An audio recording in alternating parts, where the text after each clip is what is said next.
Année 3976 avant la bataille de Yavin. Les Mandaloriens de l'Indomptable ont été vaincus suite à leur alliance avec les seigneurs noirs des Sith, Exarchun et Ulic Qel-Droma. Cependant, un courageux guerrier Tong s'est emparé du masque de son ancien leader et s'est couronné en tant que Mandalore l'ultime.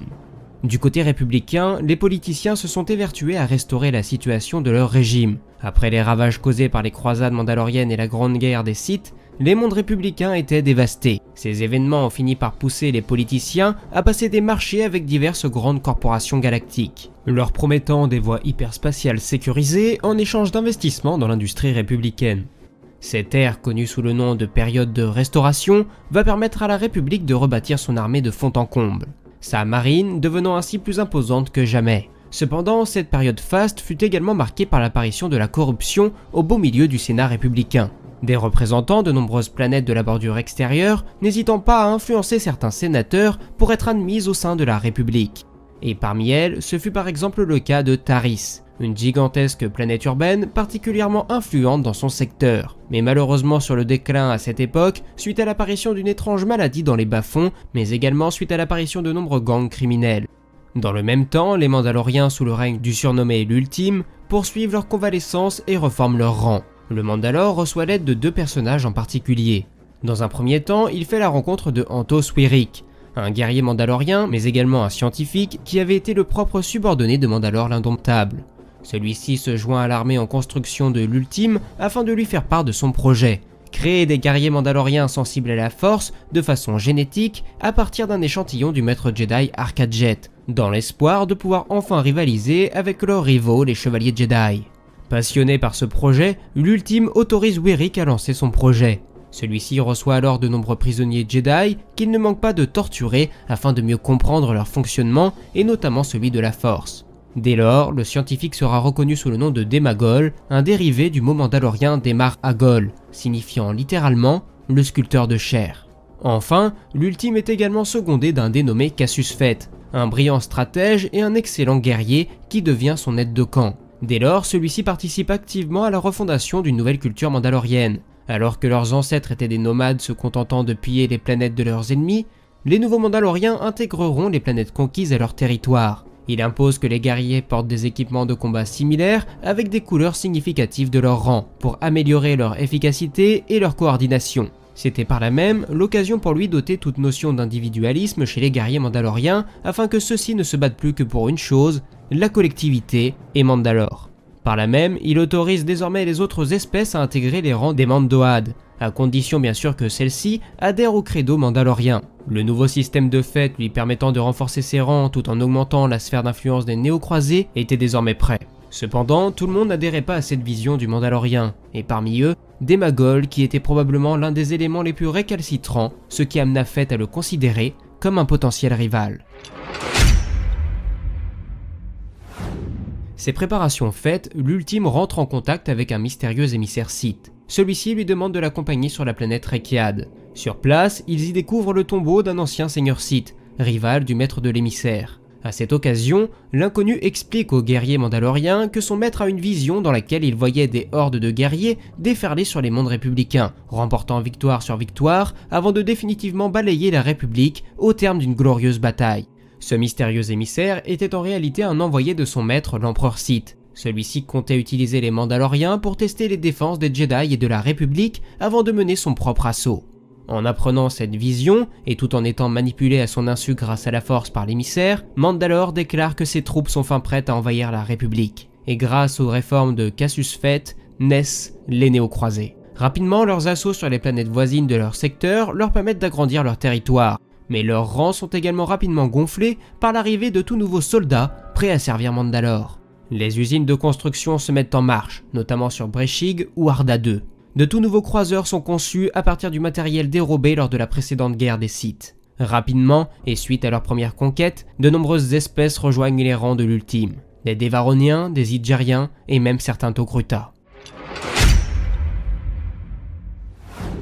C'est donc en l'an 3976 que les Mandaloriens lancent leur première vague d'assaut sur les mondes de la bordure extérieure et notamment sur la planète Altir, où la flotte mandalorienne est menée par le commandant Canderous Ordo. Pendant 5 jours, les Altiri, qui étaient pourtant plus nombreux, parviennent à tenir en échec leurs ennemis. Canderous avait pour objectif d'entraîner la flotte Altieri dans un piège qui les pousserait à le suivre dans un guet-apens. Malheureusement, les choses ne se passèrent pas comme prévu. Le Mandalorien parvient néanmoins à trouver une faille dans le dispositif ennemi et désobéit à ses ordres initiaux. Il ordonne à sa flotte de se jeter dans un assaut frontal sur la partie centrale de la formation ennemie. Cette partie de leur organisation étant affaiblie, Canderous peut défaire son adversaire qui, une fois désorganisé, n'a plus qu'à battre en retraite. À la suite de cette glorieuse victoire au cours de laquelle les Mandaloriens affrontaient une flotte 10 fois supérieure en nombre, Canderous reçoit l'opportunité de commander un groupe important de soldats du clan Ordo. 3 années plus tard, c'est au tour du maréchal Cassius Fett de se faire remarquer suite à l'assaut de la planète Cathar. Une cible de choix pour tous les Mandaloriens qui souhaitaient se venger de cette espèce qui avait considérablement aidé les Jedi et la République lors de la guerre précédente. Cassius prend les devants de l'assaut qui surprend totalement la population locale. Comprenant que leurs agresseurs étaient des Mandaloriens pleins de rancune, les Cathars ne se firent pas d'illusions sur le sort qui les attendait. À la fin du premier assaut, Cassius fait réunir la majorité de la population survivante aux abords d'un gigantesque océan, avant d'ordonner l'exécution de ces derniers. Une guerrière tente bien de s'opposer à ce massacre, mais Fett n'avait que faire de son opinion. Seule la vengeance et l'extermination des Cathars comptaient pour lui. La guerrière est alors tuée en même temps que nombre de Cathars. Heureusement, certains survivants ont réussi à prendre la fuite. Suite au passage des Mandaloriens, les pertes de cette population sont estimées à près de 90%. Malgré ce crime de guerre odieux et sans pitié, la République n'ose réagir frontalement à la menace mandalorienne, préférant camoufler l'affaire afin d'éviter les vagues de protestation et la panique de sa propre population. Néanmoins, les républicains déplacent leur flotte de guerre afin qu'elle soit prête à réagir lorsque le conflit deviendra inévitable. Durant les 8 années qui suivent le génocide des Cathars, les Mandaloriens s'attaquent à différents secteurs de la galaxie, que ce soit dans l'hégémonie de Tion ou bien dans l'espace Hutt. Les Mandaloriens commencent par s'emparer du système de Lyanna, ce qui leur permet d'accéder à la route perlémienne qui leur permet de conquérir les systèmes de Makem et Kermia. Une première campagne est ainsi lancée à partir du lien d'Overic en direction de Moncala, tandis qu'une deuxième flotte prend place sur Lyanna avant de conquérir Jaminer puis de s'introduire dans l'espace Hutt. Ceux-ci tentent bien de recruter des armées de mercenaires pour ralentir l'avancée des néo-croisés, mais rien ne semble les arrêter. Ceux-ci pensent d'abord à utiliser une arme biologique pour annihiler leurs ennemis, mais suite au rejet de l'idée par nombre de Mandaloriens, le projet est mis à l'arrêt. C'est durant cette période qu'un commandant commence à se faire connaître. Le guerrier Roland Dyr menait depuis de nombreuses années les batailles de son leader. Cependant, il commençait à remettre en doute les raisons qui avaient poussé les Mandaloriens à accumuler les conquêtes. Il commence donc son investigation, ce qui pousse ses congénères à le surnommer Roland l'interrogateur. Cependant, ces questions demeurant sans réponse, Roland devient un problème pour sa hiérarchie, qui décide de le placer en première ligne. Celui-ci parvient pourtant à s'échapper, mais est de nouveau capturé. Ce schéma va ensuite se reproduire pendant de nombreuses semaines, certains estimant même que le guerrier avait réussi à s'enfuir pas moins de 6 fois du champ de bataille. En l'an 3966, l'avance mandalorienne commence sérieusement à faire paniquer la République, qui établit une ligne de défense sur les 3 mondes se trouvant à proximité de la planète Taris. Cette frontière établie par la flotte républicaine suspend l'avancée fulgurante des guerriers envahisseurs en l'an 3965. Cependant, les néo-croisés parviennent à s'emparer d'une station de recherche dans laquelle le scientifique Demagol est relocalisé afin de poursuivre ses recherches. Les Mandaloriens tentent ensuite de s'emparer du monde agraire de Surja, mais la défense du capitaine Saul Karat tient bon. C'est à cette époque qu'une voix commence à s'élever au sein du temple Jedi. Un jeune homme particulièrement prometteur se refuse à laisser souffrir les mondes de la bordure alors qu'il pourrait leur apporter son aide. Celui-ci commence peu à peu à défier le conseil et ses opinions lui permettent de s'entourer d'autres Jedi ayant la même vision du futur conflit. Rapidement, le mouvement commence à se faire connaître sous le nom des revanchistes. Celui-ci est dirigé par un dénommé Revan, qui est lui-même assisté par son ami Alec. Rejetant les ordres du conseil qui lui imposaient de ne pas intervenir, Revan et sa troupe quittent la capitale en direction de Taris, où ils espèrent pouvoir convaincre d'autres Jedi se trouvant sur place de se joindre à eux. Malheureusement, ceux-ci refusent. Les revanchistes prennent donc la route de Surja pour aller prêter main forte à la flotte du capitaine Karat, tandis que leur leader se rend sur Ronderon afin d'enquêter sur leurs adversaires. Malheureusement, Alec et certains de ses camarades se font capturer, puis sont emmenés sur la station Flashpoint où Demagol les utilise comme sujet de ses recherches. C'est également à cette période que la galaxie apprend une terrible nouvelle. Parmi les quelques Jedi se trouvant sur Taris, 4 Padawans ont été assassinés par leur maître Jedi. Mais officiellement, ceux-ci rejettent la faute sur un 5e apprenti qui est parvenu à s'enfuir, un dénommé Zane Carrick. Étant donné le trouble de la situation, les 5 maîtres Jedi concernés sont aussitôt convoqués sur Coruscant.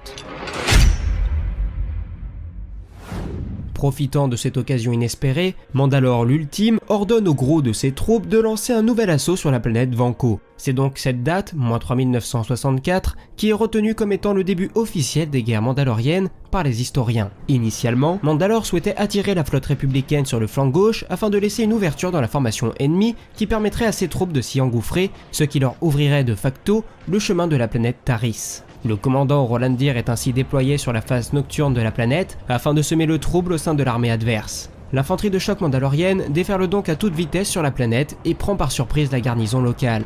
Une fois à la surface, Dyr utilise le chaos local pour s'éclipser comme il en a désormais l'habitude. Malencontreusement, celui-ci tombe sur le jeune Jedi en fuite Zayne Carrick et sa troupe de compagnons. Le Mandalorien se joint donc à eux et prend la fuite en leur compagnie. Pour le reste, la bataille se passe pour le mieux du côté mandalorien.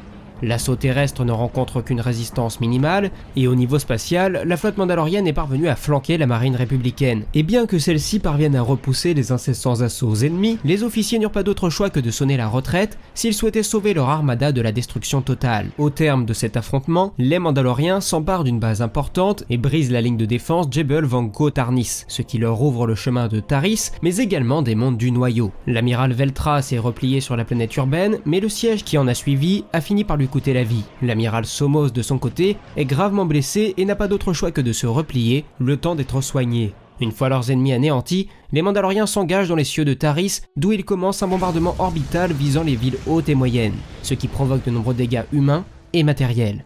Cela fait, l'assaut terrestre est lancé, mais les Mandaloriens doivent désormais faire face à la résistance locale qui s'est organisée entre-temps. Le maréchal Fett, tout récemment promu, est donc dépêché sur place pour se charger du siège. Du côté républicain et suite à leurs récentes pertes, le capitaine Saul Karat est promu au rang de contre-amiral et se voit confier l'un des derniers joyaux de la marine républicaine. Du côté de Zayne Carrick et de Roland Dyr, ceux-ci se rendent dans la station Flashpoint où ils parviennent à libérer l'une de leurs camarades et par la même occasion, la petite troupe de Jedi revanchistes qui avait été capturée sur Surja. Par chance, ils appréhendent également le terrible scientifique d'Emagol. Les Jedi se chargent donc de sa capture et le ramènent sur Coruscant pour qu'il puisse être jugé. Roland, de son côté, poursuit son chemin aux côtés de Zayne Carrick. Cependant, ce que les héros ignorent à cet instant précis, c'est que pendant l'une de leurs absences, Demagol a assommé puis échangé son armure avec celle de Roland, si bien que les Jedi ne se sont pas rendus compte qu'ils emmenaient le mauvais Mandalorien sur Coruscant. Peu de temps après cela, Revan recroise le chemin de ses partenaires. Très rapidement, son opposition vis-à-vis du Conseil Jedi le place comme un héros républicain vis-à-vis des médias qui le présentent comme le chef des revanchistes. C'est également dans les jours qui suivent son retour qu'il est mis au courant d'un élément perturbant vis-à-vis de l'espèce des Cathars. Lui et son équipe se mettent donc en chemin pour mener leur enquête. Tandis que le siège de Taris se poursuit, Mandalore l'Ultime organise 3 nouvelles flottes qui mènent des combats dans différents secteurs. Sur Zongurlu, un système qu'ils remportent facilement, sur Ithor, où ils sont tenus en échec par la marine républicaine, et sur Ord Mantell. Le conflit étant entré définitivement dans une nouvelle phase, les sénateurs n'ont pas d'autre choix que de mobiliser toute leur flotte pour contrecarrer l'offensive mandalorienne. Une importante armada, placée sous le commandement du contre-amiral Saul Karat, se réunit au-dessus de Seroko. L'armada se place en formation défensive, tandis que les troupes au sol se réunissent. Cependant, Mandalore l'Ultime contre la stratégie de Karat en faisant bombarder les villes civiles de la planète. Complètement désorganisés suite à cette tactique peu conventionnelle, les Mandaloriens profitent de la confusion pour annihiler la flotte républicaine. Au sol, la majorité des navires sont détruits. Les pertes en hommes se comptent par milliers. Il est dit que tous les Jedi de la galaxie ont ressenti un trouble énorme dans la force, tant les pertes furent nombreuses. Heureusement, un jeune lieutenant dénommé Kars Onazi était parvenu à entrer en contact avec certaines villes qui avaient ainsi pu mettre en sécurité leurs habitants. Mais en attendant, le reste de la flotte tente de battre en retraite. Mais les Mandaloriens ne cessent de les poursuivre, ils abordent leur vaisseau amiral, le Courageux, et réussissent à s'en emparer. Mandalore l'Ultime revendiquera ensuite que sa hache de guerre a été formée à partir de la coque de la salle de commandement. C'est peu de temps après cette terrible défaite républicaine que le seigneur Adaska de la corporation biomécanique d'Arcania organise une vente aux enchères dans laquelle il propose à la vente une toute nouvelle créature de destruction de masse. Et qui se verrait remporter l'enchère pourrait sans aucun doute faire un grand pas vers la victoire finale. Les principaux acteurs du conflit sont donc convoqués, l'amiral Saul Karat de la République, accompagné par le chevalier Jedi revanchiste Alec, tandis que Mandalore l'Ultime se rendrait en personne sur place. Une fois tout le monde réuni, la vente aux enchères peut s'organiser. Karas commence par proposer un siège au Sénat pour le seigneur arcanien, mais Mandalore riposte en lui offrant la possibilité de devenir le fournisseur d'armes exclusif des néo-croisés. Cependant, l'affaire tourne court car Adaska finit par se considérer lui-même comme une grande puissance de la galaxie. Mais au-delà de ça, la cérémonie se conclut suite à l'arrivée impromptue de différents protagonistes qui sèment le chaos dans le vaisseau. Au terme de cet affrontement, les Exogords sont désarmés et le Seigneur Arcanien est éliminé. Les Mandaloriens et les Républicains